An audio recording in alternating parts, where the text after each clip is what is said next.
कल की क्लास में आप लोगों ने बेरोजगारी के बारे में पढ़ा था और हमने कुछ चीजें बेरोजगारी की परिभाषा को डिसाइड करने से पहले, निर्धारण करने से पहले कुछ चीजों को हमने समझने की कोशिश करी थी। जैसे सबसे पहले हमने कार्यशील जनसंख्या के बारे में आपको बताया था, कार्यकारी जनसंख्या के बारे में। उसके बाद में श्रम बल, लेबर फोर्स के बारे में बताया था और उसके बाद में वर्क फोर्स के बारे में आपको बताया था।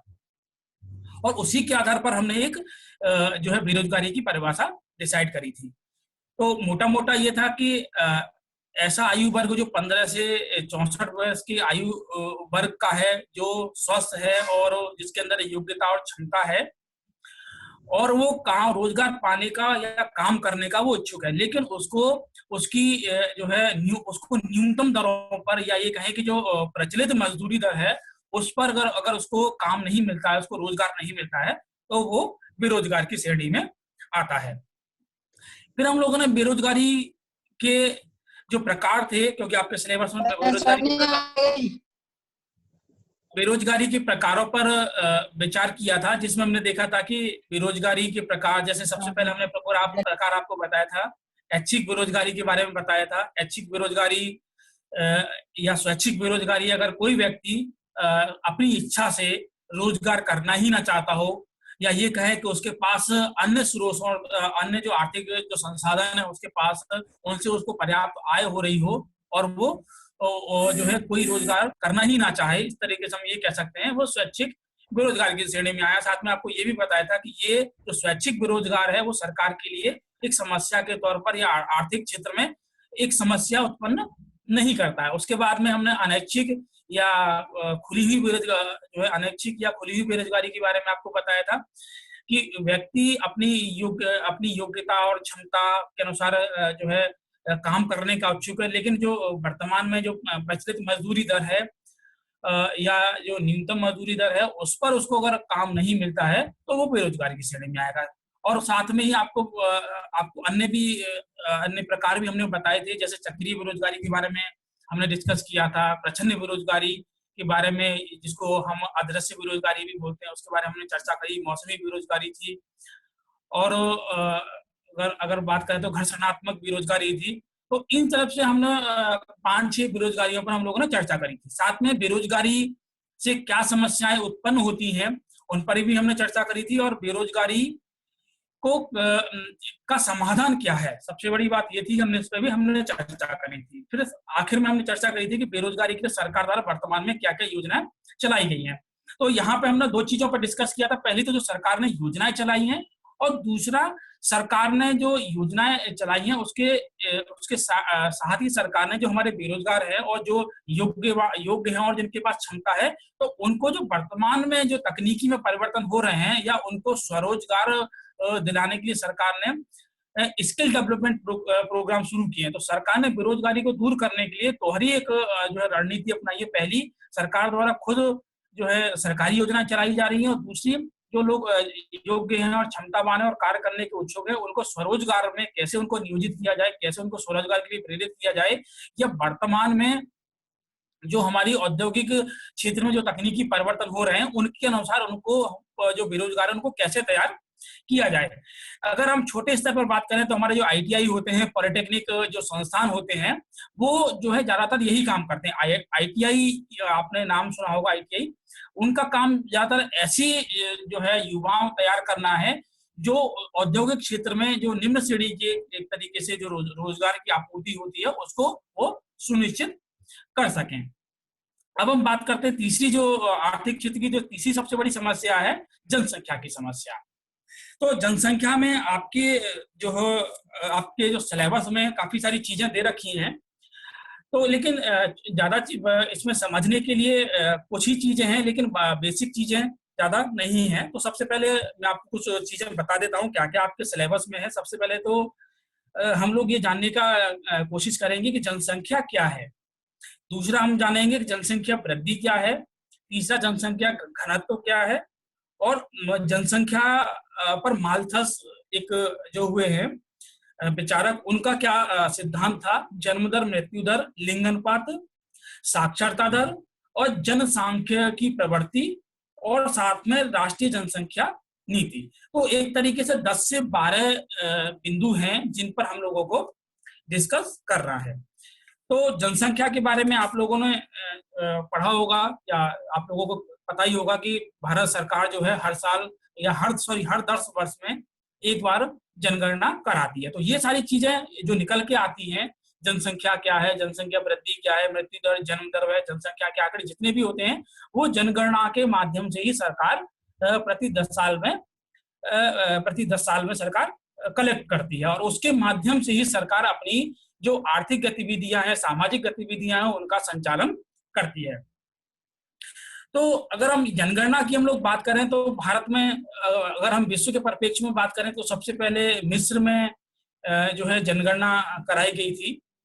और उसके बाद में अगर हम भारतीय परिप्रेक्ष्य में बात करें तो अर्थशास्त्र, जो कौटिल्य का अर्थशास्त्र पुस्तक थी, उसमें राज्य को एक तरीके से ये सलाह दी गई थी कि राज्य अपनी आर्थिक गतिविधियों के संचालन के लिए जनगणना कराएगा। और साथ ही अर्थशास्त्र में ये भी उल्लेख है कि नगर में एक जनगणना समिति होती थी, जो लोग नगर में रहते थे और नगर में आते थे, बाहरी जो लोग आते थे, उनका प्रॉपर एक रिकॉर्ड रखा जाता था। एक तरीके से एक जिले के स्तर पर जनगणना का कार्य उस समय किया जाता था। ऐसे ही अगर मध्यकाल में हम बात करें तो अबुल फजल जो इतिहासकार हुए हैं, जो कवि भी थे, अकबर के दरबारी कवि भी थे, तो उनकी जो एक पुस्तक है उसमें भी जनगणना का उल्लेख मिलता है। अगर हम विश्व के स्तर पर बात करें, आधुनिक काल की अगर हम बात करें तो सबसे पहले जो जनगणना का हमको उल्लेख मिलता है, आधुनिक पद्धति से जनगणना जो कराई गई थी 1749 में, 1749 में स्वीडन ने सबसे पहले जनगणना अपने देश में एक आधुनिक पद्धति के आधार पर कराई। फिर अमेरिका ने इसको जो कराया, अमेरिका ने स्वीडन ने सबसे पहले आधुनिक तरीके से, तकनीकी से अपने यहाँ पर जनगणना का कार्य कराया था। उसके बाद में हम देखते हैं कि अमेरिका ने अगर ये देखिए कि 10 साल में जनगणना का पैटर्न या एक परिपाटी किसने चलाई, तो अमेरिका ने अपने यहाँ पर 1890 में जनगणना करी थी और जनगणना को उसने 10 वर्ष के आधार पर करना अपने यहाँ पे शुरू किया। अगर हम भारत के परिप्रेक्ष्य में बात करते हैं तो 1872 में लॉर्ड मयो के शासनकाल में पहली बार भारत में जनगणना कराई गई थी। अमेरिका में कब हुई थी? 1890 में अमेरिका में। 1890 में या सर 1790? किसमें 1790 है सर या 1890 है? 1890 जी। मैं दोबारा रिपीट कर दे रहा हूँ, मैं दोबारा रिपीट कर रहा हूँ सारी चीजें। पहला पॉइंट मैंने आपको बताया कि आधुनिक परिप्रेक्ष्य में या आधुनिक तकनीकी और पद्धति का प्रयोग करते हुए 1749 में स्वीडन ने सबसे पहले अपने यहाँ पे जनगणना कराई थी, 1749 में। ठीक है ना। फिर मैंने दूसरा पॉइंट ये बताया कि दशकीय आधार पर, मतलब 10 साल में जनगणना की जो पद्धति थी वो 1890 में अमेरिका ने शुरू करी। अमेरिका ने 1890 में अपने यहाँ पे दशकीय पद्धति के आधार पर 10 साल में जनगणना कराना शुरू किया अमेरिका ने। अगर हम भारत की बात करें तो भारत में 1872 में लॉर्ड मयो के शासनकाल में पहली बार जनगणना कराई गई, 1872 में। फिर 1881 से लॉर्ड रिपन के शासनकाल से भारत में जो है प्रति 10 वर्ष के बाद में जनगणना का कार्य जो है किया गया। तो 4 चीजें मैंने आपको बताई। भारत में 1872 में लॉर्ड मयो के शासनकाल में जनगणना शुरू हुई थी और 1881 से लॉर्ड रिपन के शासनकाल में जनगणना जो है एक कंटिन्यूअस तौर पर शुरू की गई। ठीक है ना। तो अभी तक भारत में 2011 तक 15 जनगणनाएं हो चुकी हैं और अभी 2020 में जो जनगणना शुरू होनी थी, जो है कोरोना वायरस के कारण सरकार ने इस पर रोक लगा दी, वो भारत की 16वीं जनगणना थी। ठीक है ना। तो सबसे पहले हम ये जानने की कोशिश करेंगे जैसे कि जनसंख्या क्या होती है। तो जनसंख्या को दो आधार पर समझने का प्रयास किया गया है। जीव विज्ञान में जनसंख्या के लिए एक अलग अलग अर्थ का प्रयोग किया गया, क्योंकि वो जीव विज्ञान है और वहां पे जीवों के संबंध में बात की जाती है, और समाजशास्त्र में एक अलग परिभाषा दी गई है। तो सबसे पहले हम जीव विज्ञान की परिभाषा को समझने का प्रयास करेंगे। जीव विज्ञान में जो जनसंख्या की परिभाषा इस अर्थ में दी गई है कि जीव विज्ञान में किसी विशेष प्रजाति के अंततः जीव प्रजनन के संग्रह को जनसंख्या कहा गया है। जीव विज्ञान में, मैं दोबारा रिपीट करूंगा, जीव विज्ञान में, बायोलॉजी में कहा गया है कि विशेष प्रजाति के बीच में अंतः प्रजनन का जो संग्रह होगा उसको जनसंख्या कहा गया है। अब विशेष प्रजाति का मतलब आप यहाँ समझेंगे कि एक ही प्रजाति के बीच में, अगर चाहे वो अगर मनुष्य प्रजाति की बात हम करें तो मनुष्यों के बीच में हो गया, चाहे अन्य किसी प्रजाति की बात करें, चाहे हम कोई भी आप जीव ले सकते हैं, तो जो अंतः प्रजनन जो होगा वो एक विशेष प्रजाति के बीच में ही हो सकता है। तो उससे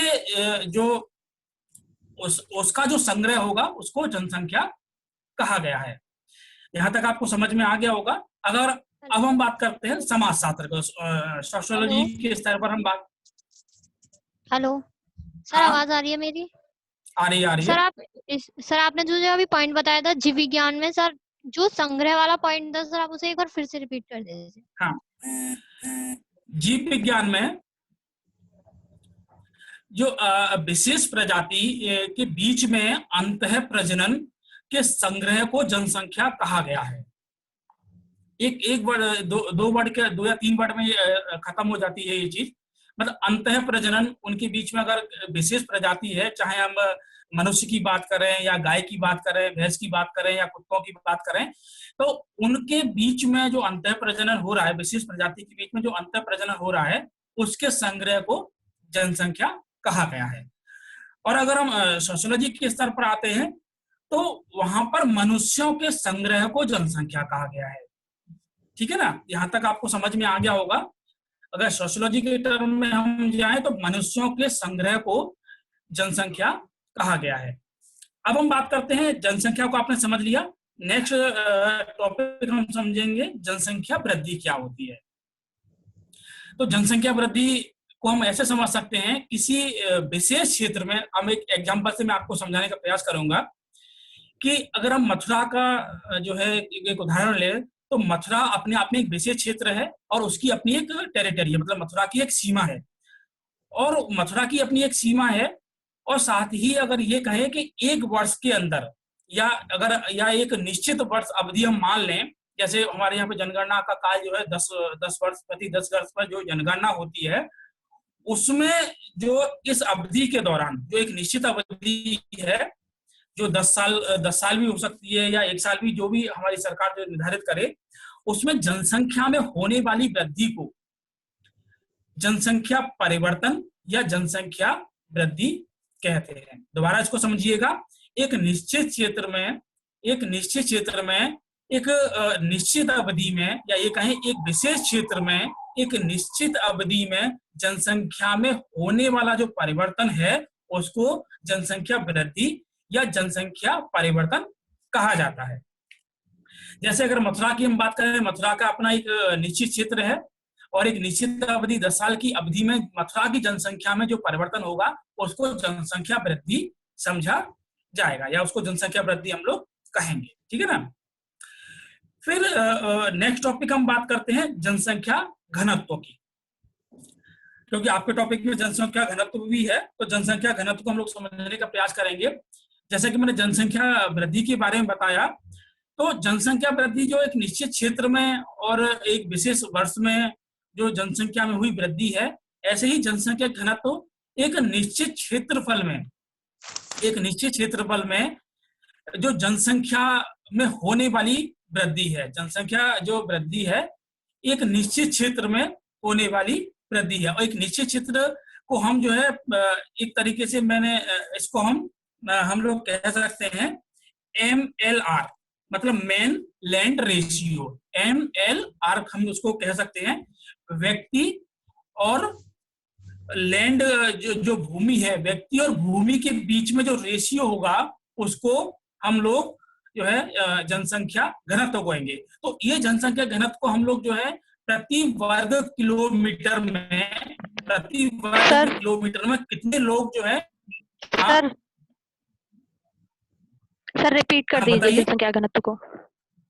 सर रिपीट कर दीजिए जनसंख्या घनत्व। बिल्कुल बिल्कुल मैं कर रहा हूँ। जनसंख्या घनत्व जो है आप दोबारा समझने का प्रयास करिएगा।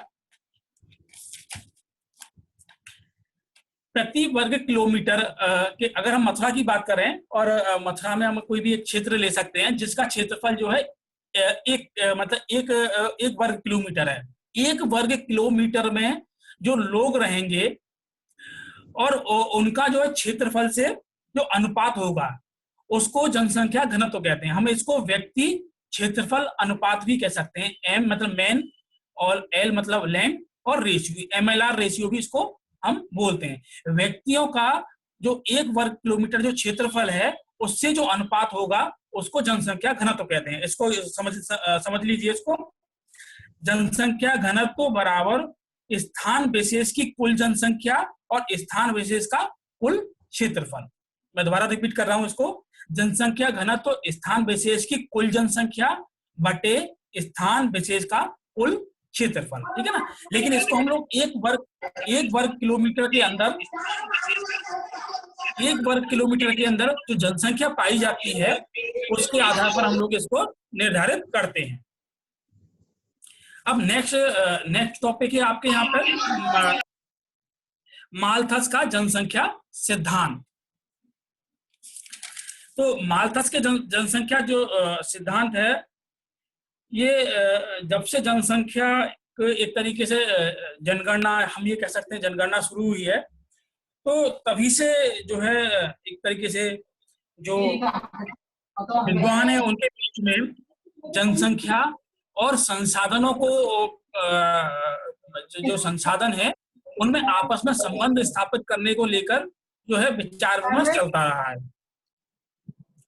तो जो माल्थस थे, ये माल्थस इंग्लैंड के अर्थशास्त्री थे और इन्होंने 1798 में लेख लिखा। 1798 में इन्होंने एक लेख लिखा जिसमें जो लेख का नाम था an essay on the principle of population. An essay on the principle of population. तो इसमें इन्होंने जनसंख्या और संसाधनों के बीच में एक संबंध स्थापित करने का प्रयास किया। मैं दोबारा रिपीट कर रहा हूं, जनसंख्या और संसाधनों के बीच में संबंध स्थापित करने का प्रयास किया। माल्थस जो इंग्लैंड के अर्थशास्त्री थे उनके द्वारा 1798 में एक लेख लिखा गया an essay on the principle of population. उसमें उन्होंने जनसंख्या और संसाधन जो हमारे रिसोर्सेज हैं उनके बीच में एक संबंध स्थापित करने का प्रयास किया। तो उनके द्वारा ये कहा गया कि जनसंख्या में जो वृद्धि दर होती है, जनसंख्या की जो वृद्धि दर होती है वो गुणात्मक श्रेणी में होती है। या आपने गणित में पढ़ा होगा, श्रेणियां जो होती है समांतर श्रेणी, जो समांतर श्रेणी होती है, गुणोत्तर श्रेणी, दो श्रेणियों का आप लोगों ने नाम सुना होगा। तो जनसंख्या में जो वृद्धि होगी वो गुणोत्तर श्रेणी के स्तर पर होगी, जैसे 1, 2, 4, 8, 16 और 32 के फॉर्म में वहां वृद्धि होगी। लेकिन जो संसाधन है उसमें जो वृद्धि होती है वो समांतर श्रेणी की फॉर्म में होती है, जैसे 1, 2, 3, 4, 5, 6, 7, 8 इस तरीके से बढ़ता है, मतलब एक एक अंक उसमें बढ़ता है।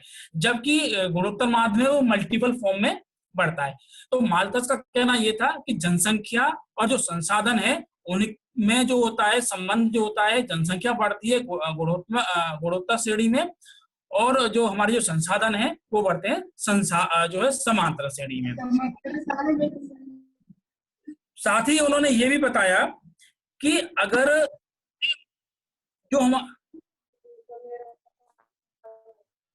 साथ ही उन्होंने ये भी बताया कि अगर जो जीवन निर्वाह के साधन हैं, जो हमारे जो संसाधन है, अगर उनके बीच में कोई रुकावट ना आए, अगर कोई अवरोध ना आए, तो 25 साल में तो जनसंख्या होती है वो जस्ट अपनी जनसंख्या का डबल हो जाती है। जनसंख्या जस्ट जो है अपनी जनसंख्या जो है वर्तमान में जो जनसंख्या है उसकी जो नेक्स्ट 25 साल होंगे उसमें वो डबल हो जाती है। साथ ही उन्होंने ये भी कहा कि साथ ही उन्होंने ये भी बताया कि अगर जनसंख्या जो है वृद्धि जो हो रही है, अगर उस पर नैतिक नियंत्रण ना रखा गया, जनसंख्या वृद्धि दर पर अगर जो लोग हैं जो जहां जिस क्षेत्र में जनसंख्या वृद्धि हो रही है, तो अगर उस पर नैतिक नियंत्रण ना रखा गया, ना अपनी ओर से नैतिक नियंत्रण ना स्थापित किया जाए, तो प्रकृति जो है वो स्वतः ही उस पर नियंत्रण स्थापित कर देती है। नेचर का मतलब, प्रकृति का मतलब ये हो गया कि प्रकृति जो है कुछ भी ऐसा कर सकती है, वो चाहे अकाल समझ सकते हैं आप, जो है महामारी समझ सकते हैं, कोई भी ऐसा रोग समझ सकते हैं, युद्ध समझ सकते हैं। तो प्रकृति जो है आर्थिक संसाधनों के साथ जनसंख्या की वृद्धि को स्वतः ही समायोजित कर लेती है, ठीक है ना।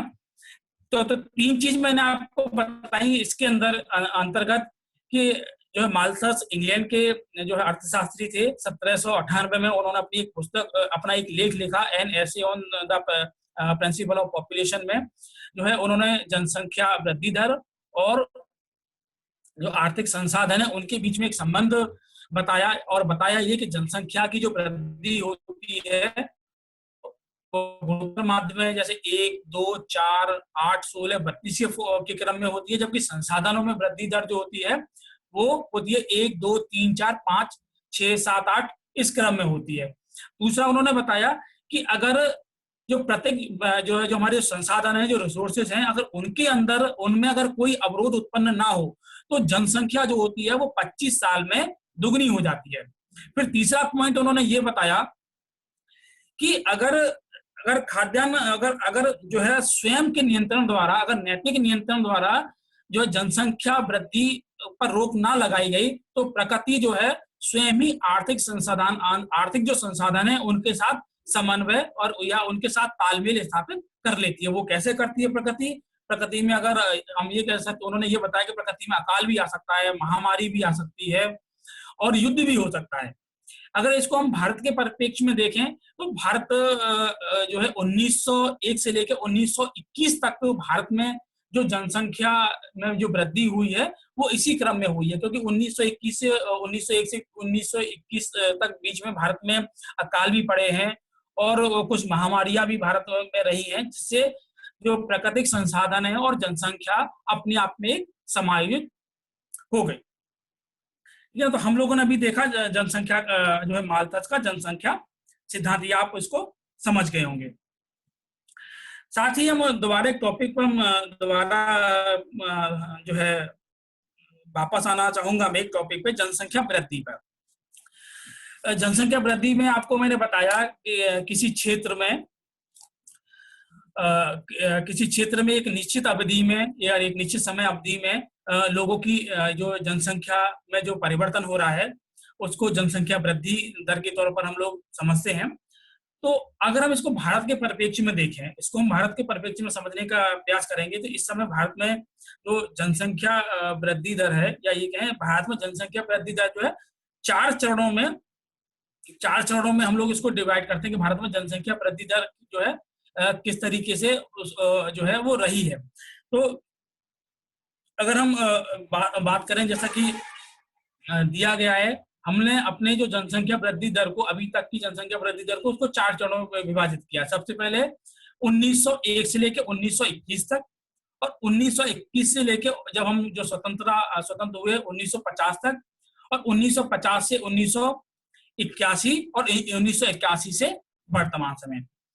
तो पहले चरण पर अगर हम बात करें तो जो पहला चरण था हमारा जनसंख्या वृद्धि दर का, वो स्थिर जनसंख्या की अवधि थी। मैं दोबारा रिपीट करूंगा इसको। भारत में जनसंख्या की जो वृद्धि दर है उसको 4 भागों में बांटा गया है। ये 4 भाग सर दोबारा बता दीजिए। 1901 से मैं दोबारा बता रहा हूँ।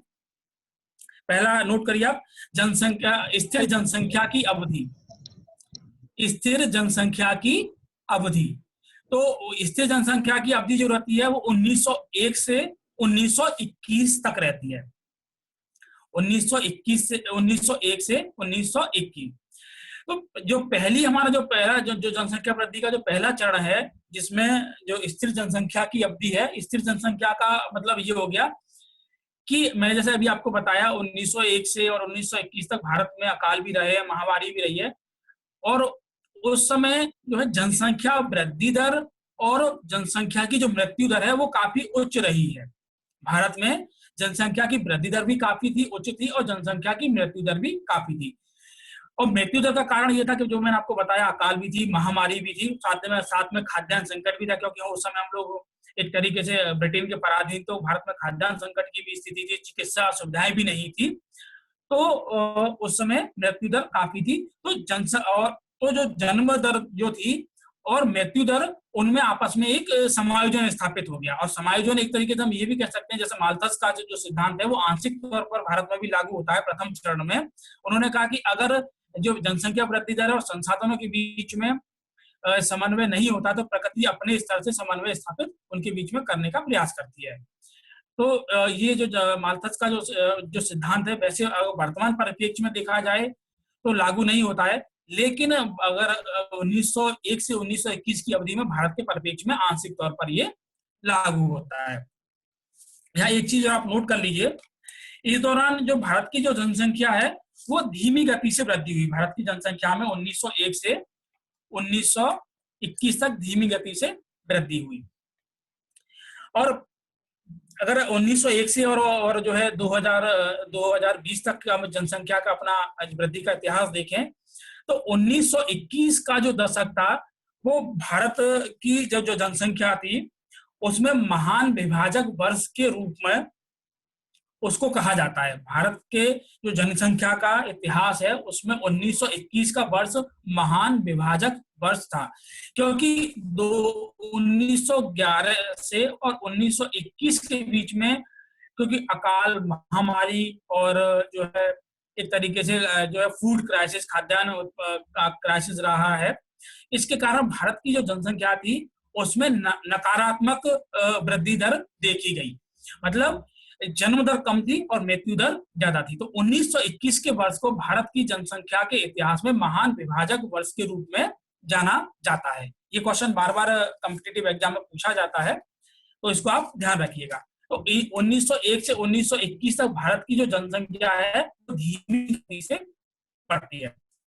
फिर दूसरा है धीमी गति से बढ़ती जनसंख्या। दूसरा मैं रिपीट करूंगा, धीमी गति से बढ़ती जनसंख्या, जो 1921 से प्रारंभ होता है और हम लोग जब स्वतंत्र होते हैं 1951 तक चलता है। मतलब 1921 से 1951 तक हमारी जो है जनसंख्या वृद्धि जो होती है वो धीमी गति से बढ़ती जनसंख्या का कार्य होता है। इसमें धीमी गति से बढ़ती जनसंख्या का कारण ये होता है कि जनसंख्या वृद्धि दर तो अपने जो है जिस गति से हो रही थी उस गति से होती है, लेकिन कुछ ऐसे सुधार होते हैं खाद्यान्न, क्योंकि जो है 1920 के दशक में अकाल आता है, लेकिन अकाल के बाद में सरकार द्वारा कुछ राहत कार्य चलाए जाते हैं और कुछ चिकित्सा क्षेत्र में सुधार होते हैं, तो जो मृत्यु दर होती है उसमें कमी आ जाती है। तो मृत्यु दर में जो है कमी आने के कारण जनसंख्या और एक तरीके से जो है जो वृद्धि दर हो रही है उनके बीच में एक समन्वय स्थापित हो जाता है और जनसंख्या जो है धीमी गति से हमारी बढ़ने लगती है। मतलब मृत्यु दर भी जो है कम हो गई है, जनसंख्या तो खैर है ही है, तो उनके बीच में एक समायोजन स्थापित हो जाता है। तो 1921 से 1951 का जो वर्ष है उसमें हमारी जनसंख्या जो है धीमी गति से बढ़ती है। फिर कहते हैं एक तीव्र गति से, जो तीसरा चरण वो आता है वो तीव्र गति से जो है बढ़ती जनसंख्या, जिसको हम जनसंख्या विस्फोट की अवधि भी कहते हैं। तीव्र गति से तीसरा चरण जो आता है वो तीव्र गति से बढ़ती जनसंख्या, या इसको हम जनसंख्या विस्फोट का काल भी कह सकते हैं। ये काल जो होता है 1951 से 1981 का काल होता है। 1951 से 1981 तक का काल होता है, क्योंकि 1947 में हम लोग स्वतंत्र हो गए और उसके बाद में 1950 में भारतीय संविधान लागू हो गया और सरकार हमारी बन गई। तो सरकार, जब हमारी सरकार बनी तो सबसे ज्यादा जो समस्या थी भारत के समय में भुखमरी की समस्या थी। भारत जो है उस समय सबसे बड़ी समस्या भुखमरी की थी, तो लोगों को जो है खाद्यान्न उत्पन्न कराया गया, जो चिकित्सीय जो सुविधाएं थी उनको सरकार द्वारा उन पर गौर किया गया। तो जनसंख्या तो हमारी बढ़ी रही है, जनसंख्या जिस गति से बढ़ रही थी, जनसंख्या जो वृद्धि दर थी वो तो अमूमन वही रही, लेकिन मृत्यु दर जो है वो काफी कम हो गई, क्योंकि उस दौरान जो है चिकित्सीय सुविधाएं हैं, सरकार द्वारा विकास परियोजनाएं चलाई गई। तो जनसंख्या वृद्धि तो हमारी जो है निरंतर जैसी बनी थी वैसी बनी रही, लेकिन मृत्यु दर कम हो गई। तो ये जो 1951 से 1981 का काल जो है भारत में जनसंख्या विस्फोट का काल कहा जाता है। तो अगर और लास्ट चरण की हम बात करें, चौथा चरण है जनसंख्या वृद्धि दर में गिरावट का काल, ये कहा जाता है। ये 1900 हम लोग इसको मान सकते हैं काल को 1981 के बाद का काल है, लेकिन अगर ये कहें कि भारत में पहली बार जनसंख्या वृद्धि दर में गिरावट हुई वो 1971 से 1981 के दशक में, क्योंकि 1981 में जब जनगणना हुई थी तो 1971 से 1981 के जो दशक में भारत में जनसंख्या की जो वृद्धि दर थी उसमें पहली बार गिरावट दर्ज की गई।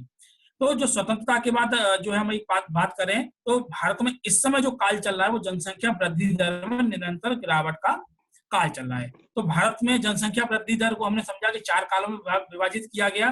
पहला जो काल था वो जनसंख्या हमारी जो है स्थिर गति से बढ़ती है, फिर धीमी गति से बढ़ती है, फिर एकदम तीव्र गति से बढ़ती है जिसको हम जनसंख्या विस्फोट का काल कहते हैं, और फिर हमारी जो जनसंख्या जो है वो उसमें गिरावट का काल आता है। अगर हम अभी एक रिपोर्ट की हम बात करें जो है जिसमें ये कहा गया है कि भारत की अगर जनसंख्या जो वृद्धि दर है, जो दशकीय वृद्धि दर है वो 17.7 है भारत की दशकीय वृद्धि दर जनसंख्या, तो जो 2011 की जनसंख्या के अनुसार है। अगर ऐसे ही हमारी जनसंख्या जो है बढ़ती रही तो हम लोग जो है 2025 तक जो इसमें विश्व में सबसे बड़ी जनसंख्या जो है देश चीन की है, उसको छोड़ दिया विश्व में सबसे अधिक जनसंख्या वाला देश भारत बन जाएगा। ठीक है ना। अब हम बात करते हैं, नेक्स्ट टॉपिक है हमारा जन्म दर को हम समझेंगे, जन्म दर और मृत्यु दर को। या उससे पहले हम लोग लिंग अनुपात को समझ लेते हैं। हाँ, सबसे पहले हम लिंग अनुपात पर बात कर लेते हैं, उसके बाद जन्म दर और मृत्यु दर की बात करेंगे। लिंग अनुपात जो है सेक्स रेशियो उसको इंग्लिश में हम लोग बोलते हैं। तो प्रति भारत में, क्योंकि विश्व में अलग देशों में अलग प्रतिमान है जनसंख्या जो है लिंग अनुपात निकालने के लिए, लेकिन भारत में प्रति 1000 पुरुषों पर महिलाओं या स्त्रियों की संख्या को लिंग अनुपात के रूप में परिभाषित किया गया है।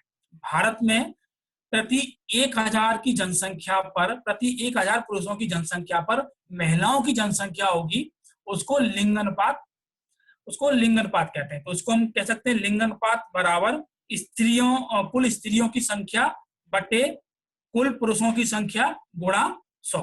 तो भारत में इस समय जो लिंग अनुपात की स्थिति है, सर एक बार रिपीट कर दीजिए प्लीज। लिंग अनुपात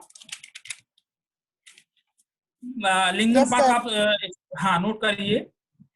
प्रति 1000 पुरुषों पर स्त्रियों की संख्या,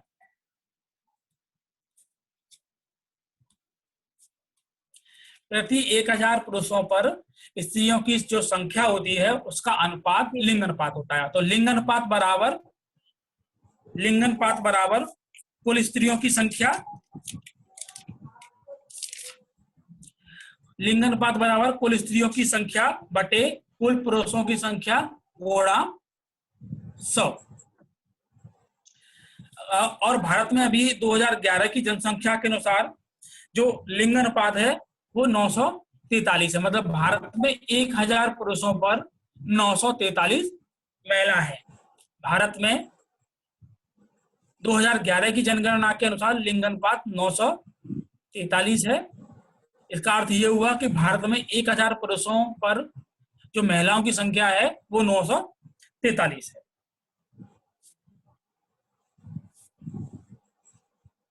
अब हम बात कर लेते हैं साक्षरता दर पर। भारत में साक्षरता जो दर है, पहले तो हम ये समझेंगे कि भारत में साक्षर का क्या मतलब होता है, क्योंकि साक्षरता के पैमाने भी हर देश में अलग अलग हैं। जैसे अगर यूरोपीय कंट्री में जाएंगे तो वहाँ साक्षरता के अलग पैमाने हैं। हमारे यहाँ पर अगर कोई जो है लिखना जानता है या एक तरीके से पढ़ना जानता है, अगर एक सिंपल भाषा में हम ये कहें कि बस कोई अपना जो है साइन करना जान गया या नाम लिखना जान गया, तो हमारे यहाँ पे उसको साक्षर मान लिया जाता है। ठीक है ना। हमारे यहाँ पे साक्षरता में जो साक्षरता है, जब उसको हम उसकी गणना करते हैं जनगणना के समय पे, तो जो 7 साल की आयु के लोग हैं, 7 वर्ष से ऊपर जो 7 साल की से अधिक आयु के जो लोग हैं, उनको साक्षरता जो है उसमें साक्षर जो जनसंख्या है उसके अंतर्गत शामिल किया जाता है। तो इसको हम समझने का प्रयास करेंगे। साक्षरता, ये आप समझ गए कि साक्षरता की जो साक्षरता दर की हम लोग गणना करते हैं, उसमें 7 वर्ष या उससे अधिक आयु के व्यक्तियों को शामिल किया जाता है। तो साक्षरता दर मतलब हमारी जो कुल जनसंख्या हो गई, या ये कहें कि साक्षर, सबसे पहले हम जो साक्षरता दर बराबर होगी साक्षर व्यक्तियों की संख्या बटे 7 प्लस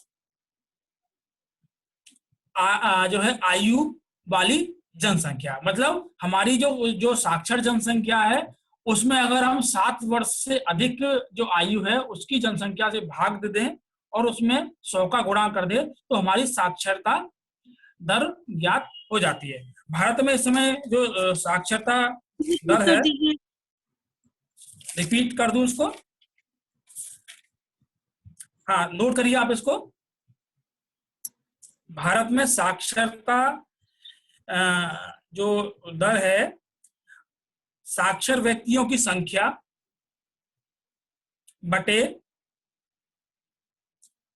7 वर्ष या उस मतलब भाग हम जो देंगे वो 7 वर्ष या उससे अधिक आयु की जनसंख्या।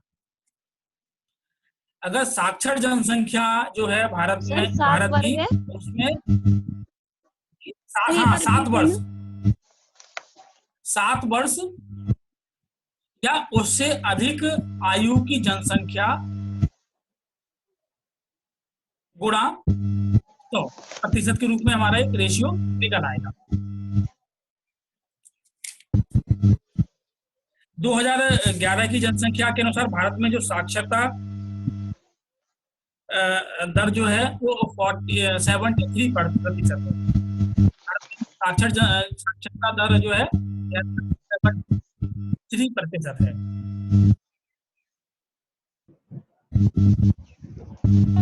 हेलो हेलो सर, आवाज कट रही। हेलो नहीं आ रही आपकी आवाज? सर, आवाज बहुत कट रही है। हेलो आ रही है आपकी आवाज मेरे पास? अब हम किसी का बात करते हैं। किसी का माइक ऑन है तो उससे वाइब्रेशन हो रहा है, बंद करवा दीजिए।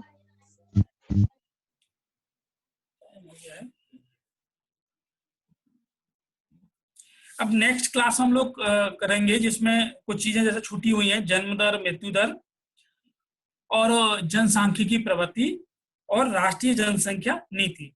तो ऑलमोस्ट जो है आपका ये खत्म हो गया है। इसमें 3 टॉपिक और हम लोगों को डिस्कस करना है। ये 3 टॉपिक अपने आप में भी काफी बड़े हैं। तो और जो सबसे ज्यादा इंपॉर्टेंट इसमें जनसांख्यिकी प्रवृत्ति दे रखा है, जिसका हमारी जो, क्योंकि इसको अर्थव्यवस्था की समस्या के या अर्थव्यवस्था के समक्ष चुनौतियों के रूप में प्रस्तुत किया गया है। तो ये टॉपिक थोड़ा सा बड़ा रहेगा। हम लोग इस पर अगर अलग क्लास होगी तो अलग क्लास कर लेंगे, नहीं तो कल की क्लास में आपको समझाने का इसको प्रयास करेंगे। ठीक है, कल हम कंटिन्यू करते हैं इसको।